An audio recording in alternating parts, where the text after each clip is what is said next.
So hey guys, welcome back to the channel. तो guys, जैसा कि तुमको पता है कि पोकेमॉन वर्ल्ड में मोस्टली जितने भी सारे पोकेमॉन्स हैं वो सब पोकेमॉन वर्ल्ड के गॉड आरसीएस ने बनाए हैं। लेकिन यार कुछ पोकेमॉन ऐसे भी हैं जो कि ह्यूमंस यानी कि इंसानों द्वारा बनाए गए हैं। कुछ पोकेमॉन इंसानों ने इंटेंशनली बनाए यानी कि जानकर बनाए, वो उस पोकेमॉन को बनाना चाहते थे तो उन्होंने उस पोकेमॉन को बनाया। लेकिन यार उसके अलावा कुछ पोकेमॉन ऐसे भी हैं जो कि ह्यूमंस ने अनइंटेंशनली बनाए हैं, यानी कि वो चाहते तो नहीं थे कि वो उस पोकेमॉन को बनाए, लेकिन उन्हीं की किसी गलती की वजह से या फिर उन्हीं की किसी मूवमेंट के चलते वो पोकेमॉन जो है वो बन गया। लेकिन यार भले ही इंसानों ने कुछ पोकेमॉन को अपनी मर्जी से नहीं बनाया, लेकिन यार फिर भी वो बना इंसानों की वजह से ही है, इसीलिए ऐसे पोकेमॉन्स को मैनमेड पोकेमॉन्स में गिना जाता है। तो यार हमारी आज की इस टॉप 20 की लिस्ट में दोनों ही टाइप के पोकेमॉन होने वाले हैं। कुछ पोकेमॉन जो कि इंसानों ने अपनी मर्जी से बनाए हैं और कुछ जो कि उनसे गलती से बन गए। तो यार वीडियो काफी ज्यादा इंटरेस्टिंग होने वाली है, तो वीडियो को पूरे एंड तक जरूर देखना। अब बिना किसी तरीके वीडियो को स्टार्ट करते हैं। नंबर 1 पर आता है psychic type legendary Pokemon Mewtwo. इस पोकेमॉन को कोई भी इंट्रोडक्शन की जरूरत नहीं है, ये बात सबको पता ही है। पोकेमॉन एक मैनमेड पोकेमॉन है। तो म्यूटू को मिस्टर फूजी नाम के ग्रेट साइंटिस्ट ने बनाया था। उन्होंने म्यूटू को बनाया था म्यू और जिम लीडर ब्लेन के डीएनए से। म्यूटू को बनाते टाइम इसकी पावर को म्यू से बहुत ज्यादा बढ़ाया गया था ताकि इसको पोकेमॉन वर्ल्ड का सबसे ज्यादा स्ट्रॉन्गेस्ट पोकेमॉन बनाया जा सके। और इसके अलावा इसके पास दो मेगा एवोल्यूशंस भी हैं। और हाँ, क्योंकि म्यूटू के अंदर जिम लीडर ब्लेन यानी कि एक ह्यूमन का डीएनए है, इसीलिए म्यूटू को ट्रेनर की जरूरत नहीं पड़ती मेगा इवॉल्व होने के लिए, वो बिना ट्रेनर के मेगा इवॉल्व हो सकता है। Number 2, castform pokemon. इस पोकेमॉन को होएन रीजन के वेदर इंस्टीट्यूट में बनाया गया था कुछ साइंटिस्ट के द्वारा। इस पोकेमॉन को वेदर प्रिडिक्ट करने के लिए बनाया गया था, इसीलिए इस पोकेमॉन को 4 फॉर्म दिए गए थे: नॉर्मल फॉर्म, सनी फॉर्म, रेनी फॉर्म और स्नोई फॉर्म। फिर वेदर के हिसाब से पोकेमॉन अपना फॉर्म बदल लेता है, यानी कि अब से थोड़ी देर बाद अगर बारिश होने वाली है तो ये उससे थोड़ी टाइम पहले ही अपना फॉर्म जो है रेनी फॉर्म में बदल लेगा, जिससे सबको पता चल जाएगा कि अब थोड़ी देर बाद बारिश होने वाली है। नंबर 3, स्टील और फेरी टाइप पोकेमॉन मैगियर्ना। इस पोकेमॉन को 500 साल पहले एक साइंटिस्ट ने बनाया था एक राजा की बेटी को गिफ्ट देने के लिए। उस साइंटिस्ट ने इस पोकेमॉन के हार्ट को बहुत सारे पोकेमॉन्स की लाइफ एनर्जी से बनाया था, तो इसीलिए आर्टिफिशियल होते हुए भी इस पोकेमॉन में इमोशंस और फीलिंग्स हैं। मैगियर्ना को जब भी कोई पोकेमॉन इंजर्ड दिखता है तो वो तुरंत उसकी मदद करने लग जाती है। और ये भी बोला जाता है कि जब मैगियर्ना पोकेमॉन सोती है या फिर दुखी होती है तो वो एक पोकेबॉल का अपीयरेंस ले लेती है, यानी कि वो खुद को एक पोकेबॉल जैसा बना लेती है। नंबर 4, ग्राउंड और साइकिक टाइप पोकेमॉन क्लेडॉल। क्लेडॉल पोकेमॉन को एंशिएंट टाइम के कुछ लोगों ने क्ले की मदद से बनाया था। फिर उसके बाद उन लोगों ने मैजिकल पावर्स या फिर तुम कह सकते हो साइकिक पावर की मदद से उन डॉल्स में जान डाल दी, जिससे कि फिर वो बने क्लेडॉल पोकेमॉन। उन लोगों ने क्लेडॉल पोकेमॉन को बस इसीलिए बनाया था ताकि क्लेडॉल पोकेमॉन जो है वो उनके गांव की रक्षा कर सके, कोई भी खतरा आए तो उससे उनके गांव को बचा सके। नंबर 5, घोस्ट और डार्क टाइप पोकेमॉन स्पिरिटूम। तो गाइस, एंशिएंट टाइम में कुछ लोगों ने 108 स्पिरिट्स को एक ऑड कीस्टोन में बंद कर दिया था। काफी कोशिशों के बाद भी वो स्पिरिट्स तो उस कीस्टोन में से नहीं निकल पाई, लेकिन फिर वो स्पिरिट्स और कीस्टोन जो है वो मिलकर एक पोकेमॉन बन गए जो कि है स्पिरिटूम पोकेमॉन। नंबर 6 पर आता है इलेक्ट्रिक टाइप पोकेमॉन वोल्टॉर्ब। तो गाइस, जब पोकेमॉन वर्ल्ड के साइंटिस्ट जो हैं वो पोकेबॉल को इन्वेंट कर रहे थे, जब पोकेबॉल को वो लोग बना रहे थे, तब उन लोगों ने गलती से एक पोकेबॉल को ओवर चार्ज कर दिया, यानी कि बहुत ज्यादा ही चार्ज कर दिया, और उसी की वजह से बना वोल्टॉर्ब पोकेमॉन। इसीलिए तुमने देखा होगा वोल्टॉर्ब पोकेमॉन जो है वो काफी ज्यादा सिमिलर दिखता है एक पोकेबॉल से। नंबर 7 पर आता है घोस्ट टाइप पोकेमॉन गोलरक। गोलरक पोकेमॉन को बनाया था पोकेमॉन वर्ल्ड के एंशिएंट टाइम के कुछ लोगों ने।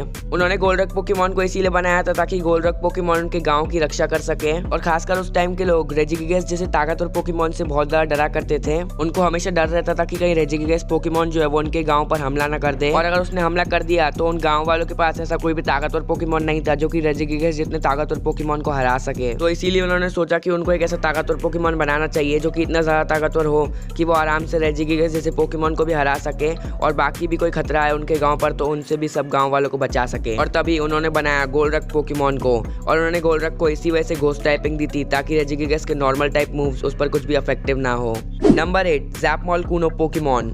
तो गाइस, पोकेमॉन मांगा के चैप्टर द विंग्ड लेजेंड्स में हमको दिखाया जाता है कि टीम रॉकेट जो है वो एक एक्सपेरिमेंट करती है, और उस एक्सपेरिमेंट के चलते टीम रॉकेट कैंटो के 3 लेजेंडरी पोकेमॉन्स यानी कि ज़ैप्डोस, मोल्ट्रेस और आर्टिकुनो को फ्यूजन कर देती है। यानी कि टीम रॉकेट जो है वो उन तीनों पोकेमॉन्स को आपस में फ्यूज कर देती है, यानी कि मिलाकर एक ही पोकेमॉन बना देती है। और इस पोकेमॉन का कोई ऑफिशियल नाम तो नहीं है, लेकिन फैन मेड नाम उसको दिया गया है जो कि ज़ैपमॉल कूनो, जो कि ज़ैप्डोस, मोल्ट्रेस और आर्टिकुनो के नाम को मिलाकर बनाया गया है। Number 9, normal type Pokemon Porygon. Guys, Porygon को वर्चुअल रियलिटी पोकेमॉन भी कहा जाता है। और हाँ यार, बता दूं कि जब तक गोलेट की डिस्कवरी नहीं हुई थी उससे पहले सबसे पहला मैनमेड पोकेमॉन पोरीगॉन को ही माना जाता था, यानी कि मॉडर्न टाइम में सबसे पहला मैनमेड पोकेमॉन पोरीगॉन ही है। तो पोरीगॉन को कुछ साइंटिस्ट ने मिलकर सिनेबर आइलैंड की लैब में बनाया था मॉडर्न टेक्नोलॉजी का इस्तेमाल करके। उन्होंने पोरीगॉन को कंप्यूटर वायरसेस से बचने के लिए बनाया था। और हाँ, क्या तुमको पता है कि पोरीगॉन ही सिर्फ एक ऐसा पोकेमॉन है जो कि लेवल 1 पर 2 बार इवॉल्व हो सकता है। नंबर 10, टाइपनल। टाइपनल को एदर फाउंडेशन के साइंटिस्ट ने बनाया था अल्ट्रा बीस्ट पोकेमॉन से लड़ने के लिए, और इसीलिए इस पोकेमॉन को बीस्ट किलर पोकेमॉन भी कहा जाता है। इस पोकेमॉन को बनाते वक्त साइंटिस्ट ने इसके अंदर सारे टाइप्स के एक सेल डाले थे, जिसकी मदद से ये पोकेमॉन भी आरसीएस की तरह कभी भी अपना टाइप बदल सके।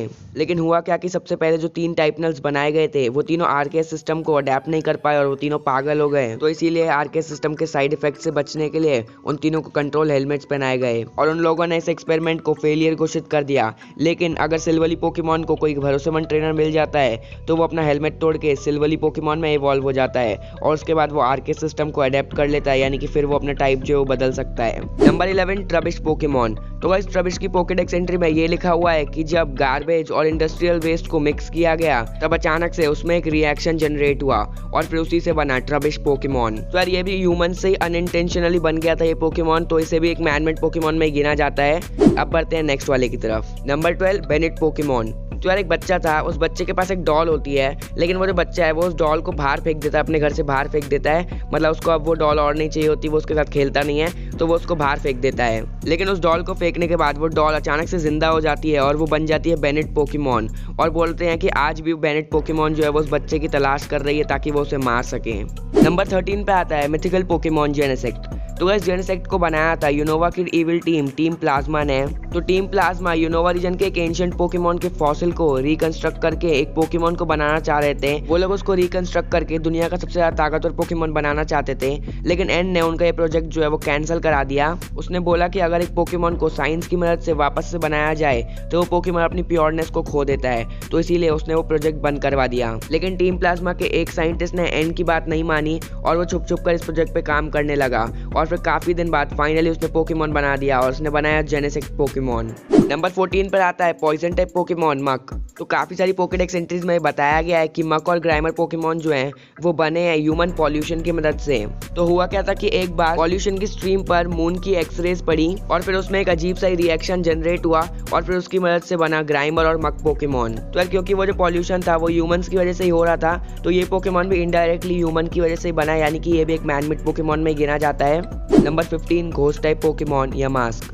तो गाइस बोला जाता है कि जब कोई इंसान मरता है तो मरने के बाद वो अचानक से अपनी कब्र से बाहर निकल आता है और निकल कर वो बन जाता है यमास्क पोकेमॉन। यानी कि जितने भी यमास्क पोकेमॉन जो होते हैं वो सब एक्चुअल में पहले ह्यूमंस थे, लेकिन फिर मरने के बाद वो लोग यमास्क पोकेमॉन बन जाते हैं। और तुमने देखा होगा यमास्क पोकेमॉन के हाथ में एक मास्क रहता है, तो ये भी बोला जाता है कि वो जो यमास्क है वो जब इंसान था तब उसका जैसा चेहरा था वैसे ही चेहरे का मास्क यमास्क पोकेमॉन जो है वो अपने पास रखता है। तो यार यमास्क पोकेमॉन जो है वो भी इंसानों की वजह से ही बना है, क्योंकि इंसान ही मर के यमास्क पोकेमॉन बनते हैं। अगर इंसान नहीं होते तो ये पोकेमॉन कभी बनता ही नहीं, तो इसीलिए यार ये भी एक मैनमेड पोकेमॉन में गिना जाता है। Number 16 electric type Pokemon Magnemite. तो गाइस मैग्नेमाइट को सिल्फ कंपनी ने बनाया था एक शॉटगन जैसे यूज करने के लिए। मतलब मैग्नेमाइट पोकेमॉन को बनाने का जो मेन रीजन था वो यही था कि उनको एक शॉटगन बनानी थी अच्छी सी, तो इसीलिए उन्होंने इस पोकेमॉन को बनाया। पोकेमॉन एपोकलाइप्स नाम का एक एपिसोड है, उसमें तुम जेम्स को भी देख सकते हो इसको एक शॉटगन जैसे यूज करते हुए। फिर थोड़े टाइम बाद में 3 मैग्नेमाइट पोकेमॉन को मिलाकर मैग्नेटॉन पोकेमॉन को भी बनाया गया और फिर उसके थोड़े टाइम बाद में सिल्फ कंपनी ने इसके 3rd एवोल्यूशन यानी कि मैग्नेजोन पोकेमॉन को भी बनाया। नंबर 17 और 18 गलारियन फॉसिल पोकेमॉन ड्रैकोजोल्ट और ड्रैकोविश। तो गाइस इन दोनों पोकेमॉन्स को गलाइजन के कुछ साइंटिस्ट ने मिलकर बनाया था, गलाइजन के एंशिएंट पोकेमॉन के फॉसिल से रिवाइव करके। लेकिन साइंटिस्ट को जिन एंशिएंट पोकेमॉन के जो फॉसिल मिले थे वो उनको मतलब एकदम पूरा फॉसिल नहीं मिला था, उनको बस छोटे मोटे टुकड़े मिले थे। मतलब तुम कह सकते हो उन साइंटिस्ट को उन एंशिएंट पोकेमॉन्स की सिर्फ हाफ बॉडी के ही फॉसिल्स मिले थे और बाकी हाफ पोकेमॉन जो है वो उन्होंने खुद से बनाया था। तो ऐसे करके इन दोनों फॉसिल पोकेमॉन्स को बनाया गया था। लेकिन आज जिन एंशिएंट पोकेमॉन के फॉसिल से बनाया गया था इन दोनों पोकेमॉन्स को, साइंटिस्ट को उनका जो फॉसिल है जैसे कि मैंने तुमको बताया कि सिर्फ आधा मिला था, तो उसकी वजह से उनको भी नहीं पता कि असल में वो पोकेमॉन वो एंशिएंट पोकेमॉन दिखता कैसा था। किसी को भी नहीं पता वो पोकेमॉन जब जिंदा थे वो कैसे दिखते थे, क्योंकि फॉसिल भी उनको सिर्फ हाफ बॉडी के मिले थे। नंबर 19 अलोलन ग्राइमर एंड मक। तो गाइस जब अलोला रीजन की जो पॉपुलेशन है वो बहुत ज़्यादा बढ़ने लगी थी, यानी वहाँ पर लोग काफ़ी ज़्यादा होने लगे थे। तो और ऑब्वियसली अगर लोग ज़्यादा हो रहे हैं तो वहाँ पर कचरा भी बहुत ज़्यादा होने लगा था, तो वहाँ गार्बेज का बहुत ज़्यादा प्रॉब्लम हो रहा था। तो इसलिए लोगों ने क्या किया कि उन लोगों ने अपना जो भी कचरा रहता है वो सब ग्राइमर और मक को खिलाना स्टार्ट कर दिया और फिर काफ़ी टाइम तक सब लोग अपना कचरा उन्हीं को खिलाते रहते थे। तो इसीलिए एक दिन अचानक से उनके अंदर एक ऐसा रिएक्शन हुआ जिसके चलते उनका अपीयरेंस जो है वो एकदम ही चेंज हो गया और फिर उनका फॉर्म कैसा बन गया तुम लोग देख ही सकते हो। जो अलोलन फॉर्म है ये एक्चुअली ऐसे कचरे खिलाने की वजह से बना था इनका। तो यार ये दोनों पोकेमॉन जो है ये भी ह्यूमंस की वजह से ही बने हैं, इसी वजह से इन दोनों को भी मैनमेड पोकेमॉन में गिना जाता है। Number 20 Phantom Pokemon. तो गाइस बोला जाता है कि एक बार एक छोटा बच्चा था जो कि फॉरेस्ट में भटक जाता है और फिर वो उसी जंगल में मर भी जाता है और फिर उस बच्चे की जो आत्मा रहती है वो एक सड़े हुए ट्री के साथ मर्ज हो जाती है, यानी कि एक सड़ी हुई ट्री में घुस जाती है और फिर उसी से बनता है फैंटम पोकेमॉन। तो यार इस पोकेमॉन का भी केस काफी हद तक यमास्क पोकेमॉन जैसा ही है। तो यार ये पोकेमॉन भी एक इंसान की वजह से ही बना है, क्योंकि अगर उस बच्चे की आत्मा इस ट्री के अंदर नहीं जाती, इस ट्री के साथ मर्ज नहीं होती, तो ये कभी भी ये पोकेमॉन बनता ही नहीं। तो इसीलिए हम इसे भी एक मैनमेड पोकेमॉन कह सकते हैं। तो यार यही थी हमारी टॉप 20 पोकेमॉन्स की लिस्ट। वीडियो कैसी लगी कमेंट्स में जरूर बताना। अगर वीडियो पसंद आई तो वीडियो को डेफिनेटली एक लाइक करके तो जरूर ही जाना। आज का लाइक है मैं 1K लाइक्स का तो कंप्लीट कर देना। और हाँ, अगर चैनल पर नए हो यानी कि चैनल पहली बार देख रहे हो तो सब्सक्राइब करके बेल आइकन को दबा देना, ऐसे पोकेमॉन का अमेजिंग कंटेंट देखते रहने के लिए। तो यार आज के लिए इतना ही। Thanks for watching, bye bye.